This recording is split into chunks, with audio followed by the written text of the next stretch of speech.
Hi hello friends, welcome back to my channel. இன்றைக்கி video வந்து பார்த்திங்கன்னா ஒரு vlog தான் பார்க்க போகிறீங்க. சாட்டர்டே அன்றைக்கி எடுத்த vlog தான் காமிச்சிருக்கேன். ஸோ அந்த அன்றைக்கி ரொம்ப லேட்டாக எழுந்திரிச்சதுனால டைரெக்டாக பிரஞ்ச் தான் சாப்பிட்டோம்.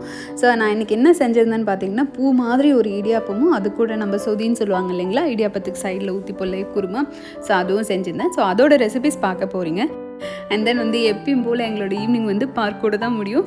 ஸோ இந்த பார்க் வந்து பார்த்திங்கன்னா எப்பயுமே போகிற பார்க் தான். இது வந்து 3 மைல் இந்த பார்க் மட்டுமே. ஸோ ஒரு வாரம் ஃபுல்லாகவே நாங்கள் போய் கூட ஃபுல்லாக கவர் பண்ணலன்னா பார்த்துக்கோங்க, அவ்வளோ பெருசு பார்க்கு. ஸோ அது அந்த பார்க்கே பார்க்கவே, அதுவும் ஈவினிங் டைமில் இந்த சன் செட்டப்பெல்லாம் பார்த்திங்கன்னா அவ்வளோ அழகாக இருக்கும். ஸோ அதோட கிளிப்பிங்ஸும் இந்த வீடியோவில் கவர் பண்ணியிருக்கேன். ஸோ இப்போ வாங்க வீடியோக்குள்ளே போய் பார்க்கலாம்.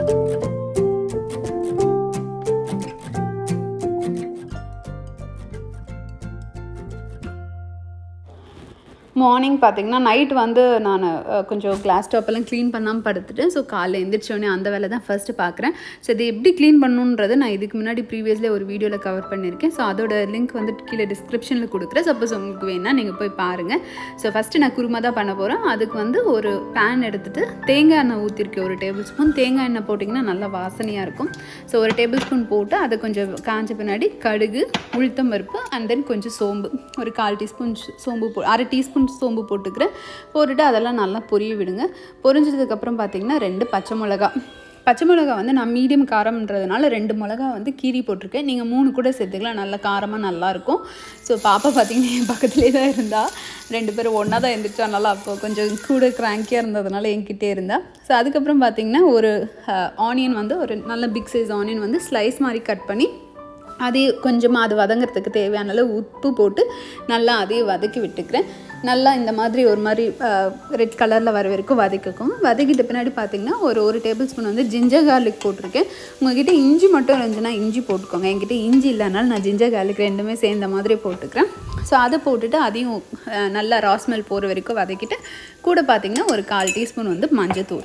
ஸோ மஞ்சத்தூளையும் போட்டு அதை ஒரு நல்லா ஒரு 30 செகண்ட்ஸ் வந்து மிக்ஸ் பண்ணி விடுங்க. அப்புறம் வந்து ஒரு மீடியம் சைஸ் டொமேட்டோ வந்து நல்லா கட் பண்ணி வச்சுருக்கேன்.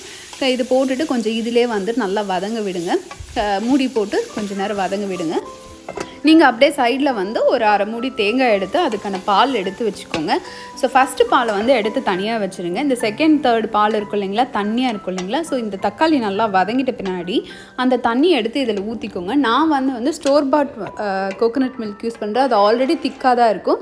ஸோ அதனால் நான் கடைசியில் மட்டும்தான் சேர்க்க போகிறேன். நீங்கள் தேங்காயில் சப்போஸ் எடுத்திருந்தீங்க அப்படின்னா அந்த தண்ணியை ஃபஸ்ட்டு செகண்ட் தேர்ட் இருக்கும் இல்லைங்களா, அந்த தண்ணி இப்போ ஊற்றி இது கொஞ்ச நாள் ஒரு 5 மினிட்ஸ் வந்து இதோட பாயில் பண்ணி விடுங்க.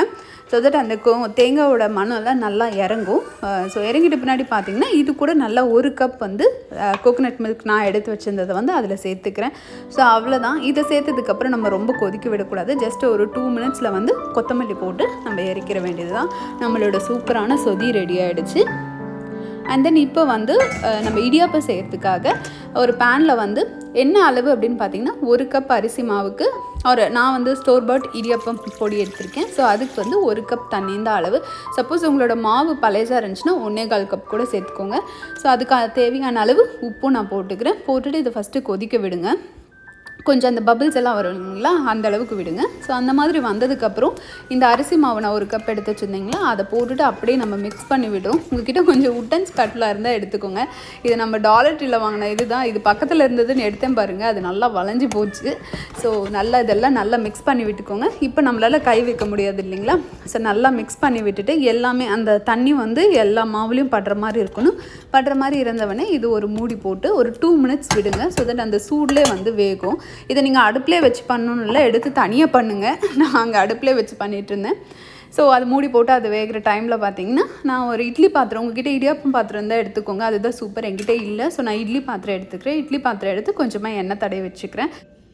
அப்புறம் இது பார்த்திங்கன்னா நம்மளோட இடியாப்பம் புழியிறது என்கிட்ட உட்டன்லேயும் இருக்குது, ஸ்டீல்லேயும் இருக்குது. ஸ்டீலில் வந்து சும்மா அமுத்துன அந்த ப்ரெஸ் டைப் இருக்குல்ல, அது இருக்குது. இருந்தாலுமே எனக்கு வந்து இந்த உட்டன் இது தான் வந்து ரொம்ப கம்ஃபர்டபுள், ரொம்ப சூப்பராக வரும் எனக்கு இடியாப்பம். இது வந்து எனக்கு எங்கள் அத்தை வச்சுருந்தது நான் வாங்கிக்கிட்டேன், எனக்கு கொடுத்தாங்க அவங்க. ஸோ அதனால் நான் எப்பயுமே இடியாப்பம் பண்ணுறதுனா அதில் தான் பண்ணுவேன். ஸோ அதுக்குள்ளே எங்கள் சைடில் பார்த்திங்கன்னா இந்த மாவு ரெடி ஆகிடுச்சு. ஸோ அந்த 2 மினிட்ஸ் நம்ம வச்சோம் இல்லைங்களா, அதிலே கொஞ்சம் நல்லாவே வெந்திருக்கும் அது. ஸோ நல்லா இந்த மாதிரி பிசைஞ்சு விட்டுக்கோங்க. பிசைஞ்சு விட்டுட்டு கையில் கொஞ்சம் வேணும்னா எண்ணெய் எடுத்துக்கோங்க. நீங்கள் எண்ணெய் எடுத்துகிட்டு உங்களோட குழலில் எவ்வளோ தோதுமோ அந்த அளவுக்கு நீங்கள் இந்த மாதிரி எடுத்து ஒரு மாதிரி பால் மாதிரி ஒரு ஓவல் ஷேப்பில் பண்ணி அதில் போட்டுக்கோங்க. போட்டுட்டு புழிஞ்சு விடுங்க. இந்த எண்ணெய் எல்லாமே எதுக்கு நம்ம போடுறது அப்படின்னா கொஞ்சம் ஒட்டாமல் வரும் அப்படிங்கிறதுக்காக தான். ரொம்ப ட்ரையாக இருக்க மாதிரி நீங்கள் ஃபீல் பண்ணிங்க அப்படின்னா நீங்கள் ஏற்கனவே நீங்கள் கொதிக்க வச்சுருப்பீங்களா, அதில் வந்து கொஞ்சம் எக்ஸ்ட்ரா தண்ணி 1.25 கப் வச்சுட்டு கூட ஒரு 1/4 கப் எடுத்துகிட்டு போட்டுட்டு மிச்சம் வேணும்னா நீங்கள் ஊற்றிக்கலாம். கொதிக்கிற தண்ணி தான் போடணும், நீங்கள் வந்து நார்மல் தண்ணி போட்டுறக்கூடாது. ஸோ இந்த மாதிரி சூப்பராக வருது பாருங்கள், எப்படி எவ்வளோ அழகாக வருது பாருங்கள். ஸோ இந்த மாதிரி புழிஞ்சு விட்டுக்கோங்க.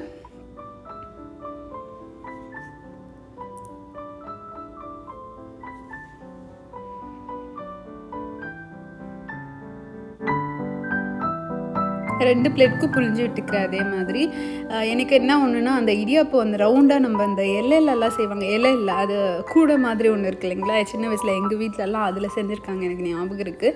அதெல்லாம் இன்னுமே சூப்பராக இருக்கும். இது ஏன் அப்படின்னா இது வந்து ஒன்றுக்கு மேலே ஒன்று இட்லி பாத்திரத்தில் வைக்கிறதா கூட வந்து கொஞ்சமாக தான் போடணும், அதிகமாக போட்டால் கூட மேலே இருக்கிறது வந்து கீழத்தோடு ஒட்டிடும். ஸோ அதில் எப்படி தோதாக வருமோ நான் அந்த மாதிரி வச்சுருக்கேன். ஸோ இது புழிஞ்சிட்டு இருக்கும்போதே பார்த்திங்கன்னா சைடில் நான் ஆல்ரெடி வந்து ஒரு குக்கர் தான், இட்லி பாத்திரம் இல்லை. ஸோ குக்கரில் வந்து நான் தண்ணி போட்டு கொதிக்க விட்டுருந்தேன் ஆல்ரெடி. ஸோ இது பண்ணுறதுக்கு முன்னாடி இதை வந்து நீங்கள் பண்ணியிருக்கணும். ஸோ எடுத்து வச்சுட்டு இந்த நான் புழிஞ்சு வச்சேன் இல்லைங்களா, அதை எடுத்து உள்ளே வச்சுக்கிறேன். வச்சுட்டு விசில் இல்லாமல் பட் கேஸ்கெட்டோடு தான் போடுறேன். கேஸ்கெட்டோடு போட்டு வெறும் 5 நிமிஷம் நீங்கள் வச்சு எடுத்திங்கன்னா சூப்பராக ரெடி ஆகிடும். ஆல்ரெடி அது குக் ஆனதுனால 5 நிமிஷம் போதும், அதுக்கு மிச்சம் வைக்கணுன்றதில்ல. ஸோ புகை அடிச்சிருச்சு கேமராவில்.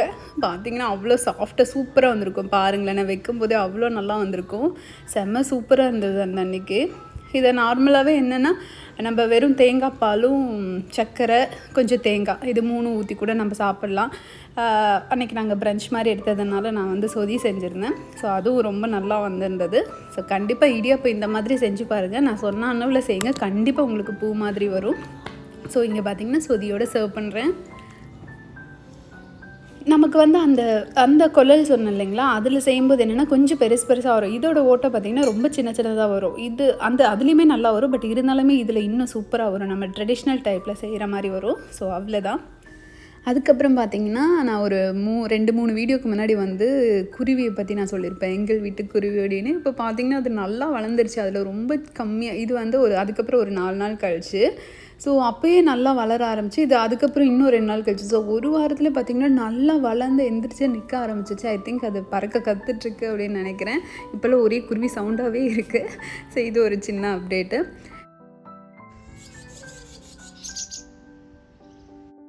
ஸோ ஈவினிங் பார்க் போவோம் இல்லைங்களா, அதுதான் இந்த பார்க். இதில் வந்து 2-3 பெரிய பெரிய ப்ளே கிரவுண்டே இருக்குது, நிறைய இங்கே நடக்கும் ஆக்சுவலாக. ஸோ இந்த ரைட் சைடு தான் நான் உங்களுக்கு கவர் பண்ணியிருக்கேன். இது ஆக்சுவலாக பார்த்திங்கன்னா புருஷி க்ரீக் லேக்குன்னு இதுக்கு முன்னாடியே ஒரு வீடியோவில் போட்டிருக்கேன். அந்த லேக்கோட கண்டினியூஸன் தான் வச்சுருக்கோங்களேன், அதுவே நீண்டு அடுத்த பக்கம் வருது, அதுதான் இந்த லேக்கு. ஸோ இது வந்து பார்த்திங்கன்னா ஒரு பிரிட்ஜு மாதிரி போயிட்டு அந்த பக்கம் போகணுன்னா நல்லா நீட்டாக வழி போட்டு வச்சுருக்காங்க, சைக்கிளிங்க்கு வாக்கிங்க்கு எல்லாமே போகிற மாதிரி. அது இல்லாமல் வந்து நம்ம சைடில் போகணுன்னா இந்த தண்ணிக்கு நம்ம போகிற மாதிரி இருக்கும். ஸோ இங்கேயும் ஃபிஷ்ஷிங் கூட பண்ணுறாங்க. இதுக்கு முன்னாடி நான் ஒரு லேக்கில் காமிச்சிருப்பேன், கயாக்கெல்லாம் போகிறாங்க, ஃபிஷ்ஷிங் பண்ணுறாங்க அப்படின்னு.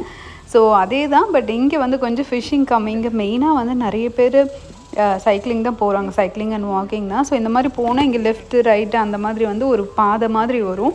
ஸோ வந்துட்டு அப்படியே கீழே போகணும் அப்படின்னு பார்த்தீங்கன்னா அந்த தண்ணிக்கு போயிடலாம். அவ்வளோ சூப்பராக இருந்தது. ஸோ நேராக பார்க்குறீங்களா, அது என்னென்னா ரயில்வே ட்ராக் ஆக்சுவலாக. அது ஒரு சின்ன மெட்ரோ ரயில் மாதிரி ஒன்று போயிட்டு வந்துட்டுருக்கோம்.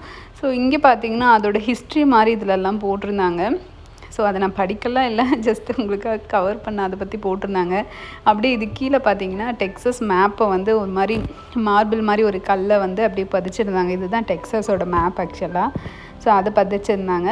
அதுக்கப்புறம் அப்படியே சைடில் கீழே இந்த மாதிரி பாதை தான், கீழேயும் போகும் மேலேயும் போகும். ஸோ கீழே போனீங்கன்னா தண்ணி, மேலே போனீங்கன்னா மேலே ஒன்றும் பெருசாக இல்லை, எல்லாம் மரமாக தான் தெரிஞ்சது. அப்படியே ஒரு டேம் ஃபீச்சர் ஒன்று இருந்தது, அது என்னன்னு எனக்கும் தெரியல. ஸோ நான் பார்த்தது கண்டதெல்லாம் வந்து நான் உங்களுக்கு கிளிப்பிங்காக போட்டிருக்கேன். ஸோ மியூசிக்கோடு நீங்கள் அப்படியே பார்த்து என்ஜாய் பண்ணுங்கள். ஸோ நான் பேசுறது இதோட நிறுத்திக்கிறேன். ஸோ ஐ ஹோப் உங்களுக்கு இந்த vlog பிடிச்சிருக்குன்னு நினைக்கிறேன். பிடிச்சிருந்தா கண்டிப்பாக லைக் பண்ணுங்கள். நான் உங்களை எல்லோரும் நெக்ஸ்ட் வீடியோவில் பார்க்குறேன். Until then, bye and thank you all for watching.